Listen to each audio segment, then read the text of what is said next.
விஜய்க்கு சப்போர்ட்டிவா வந்து ராகுல் காந்தி அவர்கள் இருக்கிறாங்க, அவங்க தமிழ்நாட்டுக்கு வரமாட்டாங்க அப்படின்னுலாம் வந்து பேசப்பட்டது. ஆனா ஃபைனலி ராகுல் காந்தி அவர்கள் தமிழ்நாட்டுக்கு வந்துட்டாரு. அந்த மேடையில் வந்து எல்லா திமுக காரங்களும் இருந்தாங்களா? நம்ம எம்.கே. ஸ்டாலின், அது அட்லீஸ்ட் அவரோட புதல்வர் உதயநிதி ஸ்டாலின் யாராச்சும் பங்கேற்றாங்களா? இல்ல. ராகுல் காந்தி வந்து தனியா வந்து இங்க வந்து பிரச்சாரம் பண்றது என்ன இது? எப்போதுமே அவர் ஜம்ப் பண்ணி ஸ்வீட் பாக்ஸ்லாம் வாங்கிட்டு கொண்டு போய் ஸ்டாலின் கொடுப்பாரு. ஓகேங்களா? ஏன் வந்து திமுக காரங்க யாருமே வந்து அந்த மேடையில் இல்லை? குழப்ப சூழ்நிலை வந்து எப்போதுமே காங்கிரஸுக்கும் திமுகவுக்கும் வந்து இருந்துக்கிட்டே இருக்குது. ஸோ இன்னைக்கு வந்து இந்த அலையன்ஸ் வந்து டோட்டலாக வந்து காங்கிரஸில் வந்து மொத்தமாக அந்த 28 சீட்டும் வந்து 0 ஆயிடக்கூடாதுன்ற ஒரு காரணத்துக்காக இன்னைக்கு தன் ப்ரெசன்ஸை வந்து காட்டியிருக்காரு. இன்னைக்கு ராகுல் காந்தி பேசுனதும் இருக்கட்டும், நேற்று பிரேமலதா அவர்கள் பேசுனதும் இருக்கட்டும், புரிஞ்சுங்களா? அவங்க ஆள் மனசுல ஒண்ணு இருக்கும் பாத்தீங்களா, அது வெளியில வந்துருச்சு தான் நம்ம சொல்ல முடியும். எங்க அண்ணன் மேல 2 குறை மட்டும் தான் இருக்குது அப்படின்னு சொல்லிட்டு, என்ன இந்த கற்பழிப்பு பெண்கள் உங்களை வச்சுக்கிட்டே பேசுறோம் அப்படின்னு சொல்லிட்டாங்க. அப்புறம் போதை கொஞ்சம் இருக்குது அப்படிங்கிறத அவங்க ஆள் மனசுல இருக்க உண்மைகள் அவங்க வாயாலே வந்துருச்சு. ராகுல் காந்தி மனசுல ஆள் மனசுல இருக்கிறது வந்து பாத்தீங்கன்னா தானா வெளியில வருது. ஆள போறான் தமிழன் யாருன்னு கேட்டீங்கன்னா அது விஜய் குறிப்பிடுற மாதிரி தான் எனக்கு இருக்குது. அமித்ஷா பையன் ஜெய்ஷாவும் இவர் மருமகன் சபரீசனும் சேர்ந்து பிசினஸ் பண்றாங்க. கேட்டா அது வந்து கிரிக்கெட், அது பிசினஸ், அதுக்கும் பாலிடிக்ஸுக்கும் சம்பந்தம் இல்லைங்கிறாங்க. சிறுபான்மையர் ஓட்டு எனக்கு தான் சொல்றாங்களே, கிறிஸ்தவர்களுக்கும் இஸ்லாமியர்களுக்கும் உண்டான மசோதாவை ஏன் தாக்க பண்ண விடல? அது யாரோட தப்பு? அதுவும் ஸ்டாலினோட தப்பு தானே. இதே சேர்த்து பேசுங்க. பாதிக்கப்பட்டதுல வந்து நீங்களும் ஒருத்தர், நானும் ஒருத்தன். பெண்களா நீங்க பாதிக்கப்பட்டிருக்கீங்க, ஓகேங்களா? சிறுபான்மையரா நானும் பாதிக்கப்பட்டேன். ஸ்டேன் சாமின்னு ஒருத்தர் செத்து போனார்ல, அது என் மாவட்ட சேர்ந்தவர், திருச்சியை சேர்ந்தவர். என்ஐ ஆக்ட்ல அரெஸ்ட் பண்ணி 75 வருஷம் ஒரு ஸ்ட்ரா கூட இல்லாம ஒரு ஃபாதர் செத்து போனார் பாத்தீங்களா? அவர் என் மாவட்டத்தை சேர்ந்தவர், திருச்சி மாவட்டத்தை சேர்ந்தவர். என்ன பண்ணீங்க திமுக அரசு? 39 எம்பியை நீங்க வச்சிருந்தீங்க, புரிஞ்சுங்களா? என்ன செஞ்சீங்க? ஒண்ணுமே செய்யல. அதே இது ஒரு சிஸ்டர் ஒரு 4 மாசத்துக்கு முன்னாடி அரெஸ்ட் ஆனாங்களா, கேரளா சிஸ்டர் ராஞ்சில. கேரளால இருக்கிறவங்க எம்பிஸ் எல்லாம் போய் லோக்சபால எப்படி சண்டை போட்டாங்க? 7வது நாள் அவங்க வெளியில வந்துட்டாங்களா இல்லையா? ஆண்டோ கேட்டாப்ல இல்லைங்க, நீங்க படிச்சது நாங்க கிறிஸ்டியன் ஸ்கூலுங்க, ஓகேங்களா?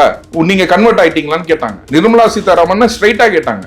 பெரியாரோட பர்சனல் லைஃப் டச் பண்ணி தான் வந்தது. அதுக்கப்புறம் என்னாச்சு? எம்ஜிஆரோட பர்சனல் லைஃப், புரிஞ்சுங்களா? அதுக்கப்புறம் யாரு பாருங்க, அம்மா செல்வி ஜெயலலிதாவோட பர்சனல் லைஃப். அதுக்கப்புறம் இப்ப விஜய். இந்த மாதிரி அரசியல் பண்ண ஒரு கீழ்த்தனமான அரசியல் பண்றதுதான் திமுக.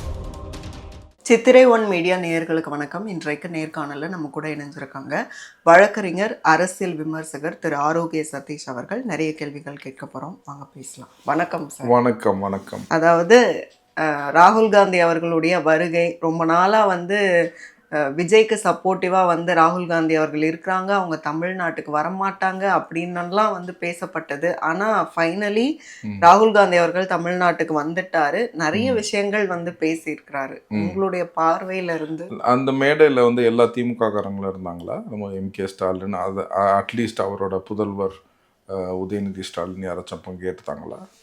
இல்லை. ஏன் ராகுல் காந்தி வந்து தனியாக வந்து இங்கே வந்து பிரச்சாரம் பண்ணுறது என்ன இது? எப்போதுமே அவர் ஜம்ப் பண்ணி ஸ்வீட் பாக்ஸ்லாம் வாங்கிட்டு கொண்டு போய் ஸ்டாலின் கொடுப்பாரு, ஓகேங்களா? ஏன் வந்து திமுக காரங்க யாருமே வந்து அந்த மேடையில் இல்லை? இந்த கேள்வியை வந்து நம்ம வந்து நமக்கே கேட்டுக்கணும். பிரதர் ஸ்டாலின் வந்து அவர் குறிப்பிடல, பர்த்டே விஷ் பண்ணும்போது அப்படின்னு நம்ம சொல்லிட்டு இருந்த காலம் இன்னைக்குமே வந்து பாத்தீங்கன்னா எம்.கே. ஸ்டாலின் ஜின்னு சொல்றாரு. அவரே நேரா டெல்லிக்கு கூட்டிட்டு போயிட்டாரு ஜி சொல்லி, ஓகேங்களா? தமிழர் பண்பாடுல அவர் எப்போதுமே அந்தந்த சொசைட்டிக்கு தகுந்த மாதிரி இருந்திருப்பாரு. ஸோ குழப்ப சூழ்நிலை வந்து எப்போதுமே காங்கிரஸுக்கும் திமுகவுக்கும் வந்து இருந்துக்கிட்டே இருக்குது. ஸோ இன்னைக்கு வந்து இந்த அலையன்ஸ் வந்து டோட்டலாக வந்து காங்கிரஸில் வந்து மொத்தமாக அந்த 28 சீட்டும் வந்து 0 ஆயிடக்கூடாதுன்ற ஒரு காரணத்துக்காக இன்னைக்கு தன் ப்ரெசன்ஸை வந்து காட்டியிருக்காரு. But to be very very frank, அவர் வந்து ராகுல் Gandhi is not interested in such alliance. மக்களுக்கு என்ன குழப்பம்னா, ராகுல் Gandhi in favour of Vijaya இல்லைன்னா எம்.கே. ஸ்டாலின் அவர்களா அப்படின்னும் போது அவர் பேசுற விஷயத்தை வச்சே வந்து ஒரு ஃபைனல் முடிவுக்கு வர முடியல. ஏன்னா ஒரு கட்டத்துல வந்து தமிழ்நாட்டை யார் ஆளணும், தமிழர் தான் ஆளணும்னு சொல்லி விஜய்க்கு ஃபேவரா பேசுற மாதிரி இருக்கு. இன்னொரு சைடு வந்து பிரதர் ஸ்டாலின்னு சொல்லும் போது நாங்க அவங்களோட பார்ட்னரா இருக்கிறோம் அப்படின்னு சொல்லும் போது ஸ்டாலின் அவர்களுக்கு ஃபேவரா பேசுற மாதிரி இருக்கு. சோ ராகுல் காந்தி என்ன மோட்டிவ்ல இருக்காரு?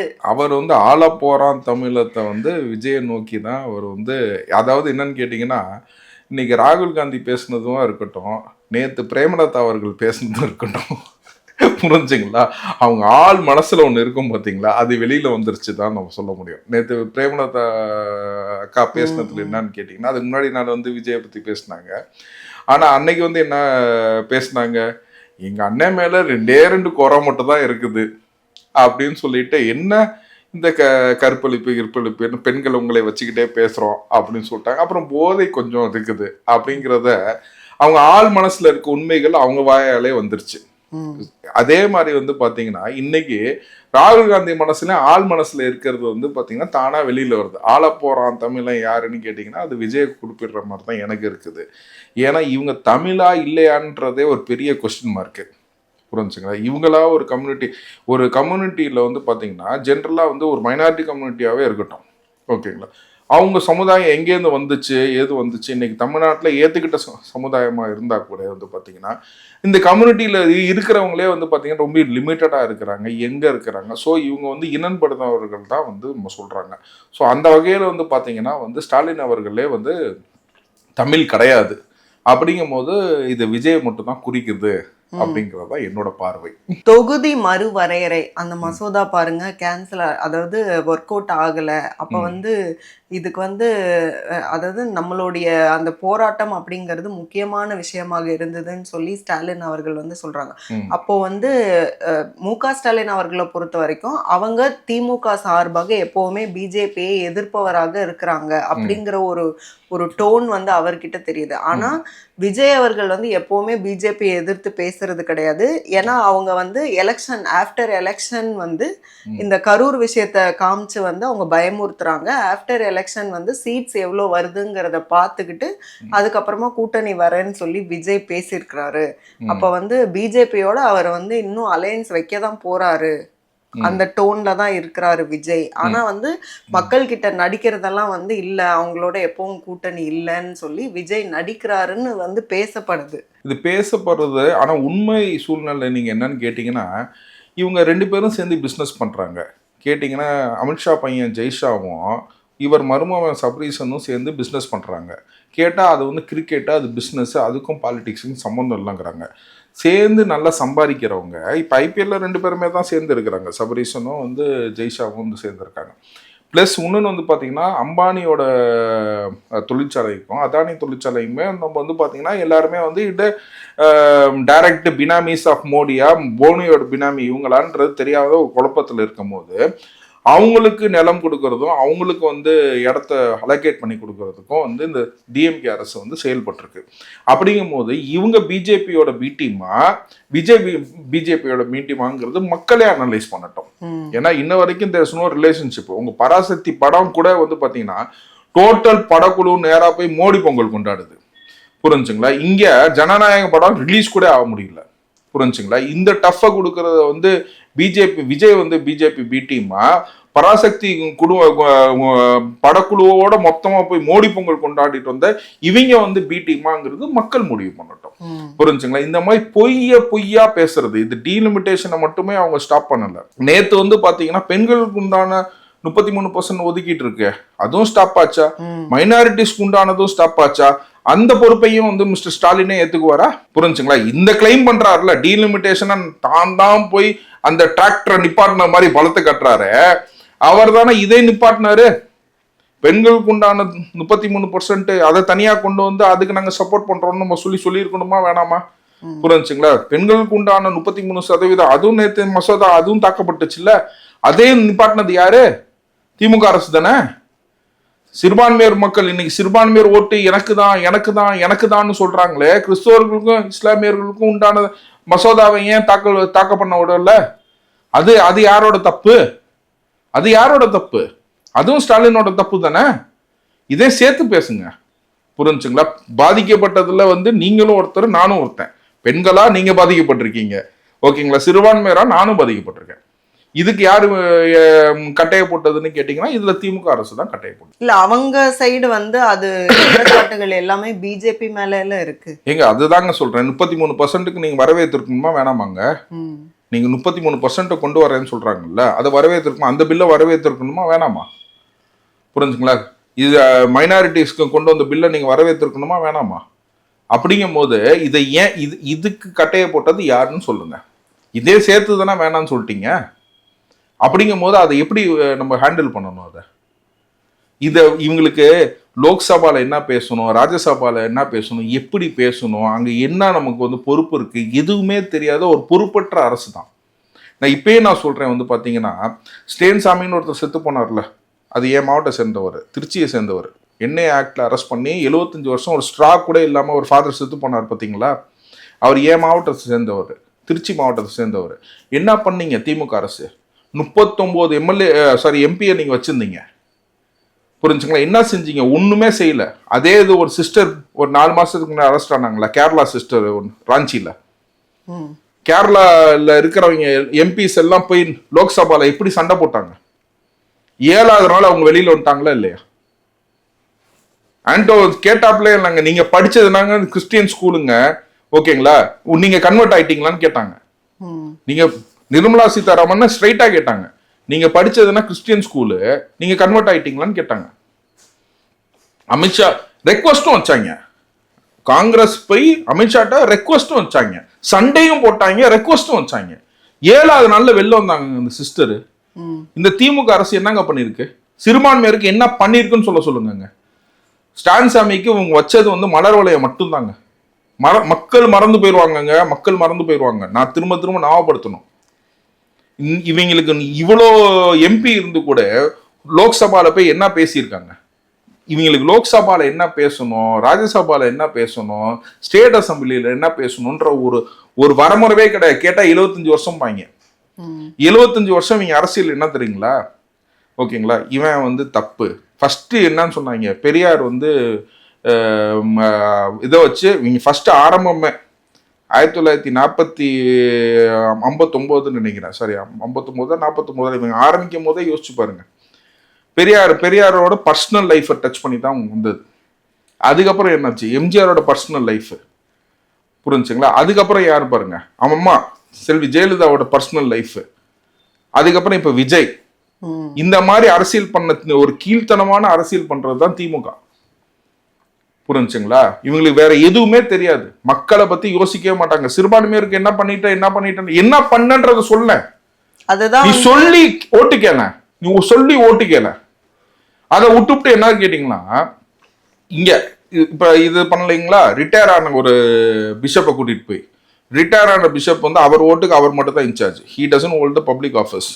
ரிட்டையர் ஆன பிஷப் தான் சின்னப்பான்னு சொல்லிட்டு அவரை உட்கார வச்சு பக்கத்துல ஒரு எம்பி, நாங்க ஆதரவுனா அவரோட ஆதரவு மட்டும் தான் உனக்கு. என் ஆதரவுனா சர்ச்சில் நாங்க டிசைட் பண்றதுதாங்க ஆதரவு.